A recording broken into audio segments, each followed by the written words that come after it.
ये बात उस जमाने की है जब अंग्रेज लोग हम पर शासन कर रहे थे कि एक आदमी एक ट्रेन पे जा रहा था जो पोशाक से भी सादा सीधा था और स्वभाव से भी, और उसी ट्रेन पे दो अंग्रेजी मैम जा रहे थे। तो उनकी पोशाक को देख के हंस रहा था और अपने में चर्चा कर रहा था। फिर उन दोनों की नज़र उसके हथेली पे गया जो सुनहरी घड़ी था। तो उन दोनों के मन में लालच आया और उस आदमी से कहने लगा कि अगर तुम ये घड़ी नहीं दोगे तो छेड़छाड़ के इल्ज़ाम में तुम्हें हवालात में बंद कर देंगे। तो आदमी ऐसा बगावत कर रहा था कि देख के लगे कि वो बोल नहीं सकता। फिर उन दोनों को समझ में आ गया कि वो बोल नहीं सकता। तो आदमी अपने इशारे से कहने लगा कि मैं बोल नहीं पाता लेकिन मैं पढ़ सकता हूँ, तो अगर आप क्या कहना चाहते हैं लिख के दे दे पेपर पे तो मैं कुछ कर सकता हूँ। तो मैम पेपर में लिख के दे दिया और पेपर में लिखा था कि अगर तुम ये घड़ी नहीं दोगे तो हम दोनों की छेड़छाड़ के इल्ज़ाम में तुम्हें हवालात में बंद कर देंगे।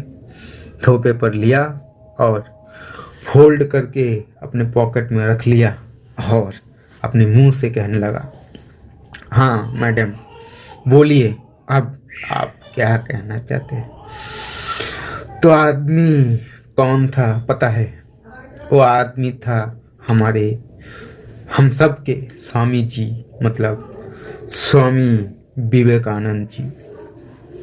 फिर उन दोनों लड़कियों में से एक लड़की उनकी चतुराई देख के उनसे मोहब्बत करने लगी और सोचा कि अगर ये हमारे स्वामी जी बन गए तो कुछ बात ही कुछ और होगी। और उनसे अपनी शादी की बात करने चला गया और कहने लगा कि मैं आपके साथ पूरी जिंदगी बिताना चाहता हूँ, क्या आप हमसे शादी करोगे? तो स्वामी विवेकानंद जी बड़े मुस्कुरा कर कहने लगे कि जिंदगी बिताने के लिए सिर्फ शादी करना जरूरी तो नहीं, कि जिंदगी बिताने के लिए शादी करना ही तो जरूरी नहीं।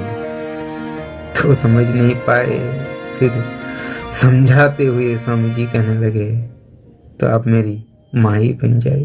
फिर वो लड़की उनकी बातें सुन के मग्न हो गए और प्रशंसा करने लगे। फिर वो लड़की कहने लगी, क्या आप हमारे घर चल सकते हैं और हमारे पिताजी से मिल सकते हैं? तो स्वामी जी कहने लगे, क्यों नहीं, जरूर जाएंगे। फिर वो अपने घर लेके गए, अपने पिताजी से मिलाए जो पिताजी ब्रिटिश थे।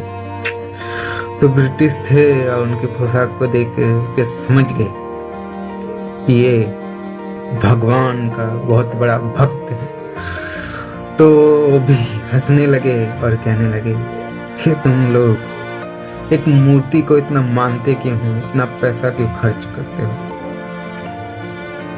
वो सिर्फ एक पत्थर ही तो है। फिर स्वामी जी मुस्कुराने लगे। फिर एक तस्वीर देखा और तस्वीर को देख के उनसे पूछने लगे कि तस्वीर में कौन है? तो ब्रिटिश कहने लगा, ये मेरे पिताजी है स्वर्गीय। तो स्वामी जी कहने लगे, क्या हम इस तस्वीर पे थूक सकते हैं?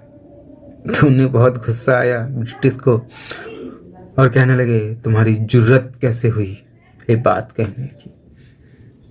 फिर वो स्वामी जी मुस्कुरा कर कहने लगे कि एक तस्वीर तो है, इस तस्वीर में तुम्हारे पिताजी की जान थोड़ी है, तस्वीर ही तो है। तो उनको शर्मिंदगी हुई और समझ गए पूरी बात। फिर स्वामी जी कहने लगे कि हम उस मूर्ति में अपने भगवान को देखते हैं और उसी उम्मीद में जीते हैं, क्योंकि आजकल इंसान पे उम्मीद करना बहुत ही मुश्किल है। क्योंकि इंसान पे अगर उम्मीद करे तो टूट जाता है और भगवान पे उम्मीद करे तो खुशहाल जिंदगी मिलती है। इसलिए हम लोग भगवान को पूछते हैं।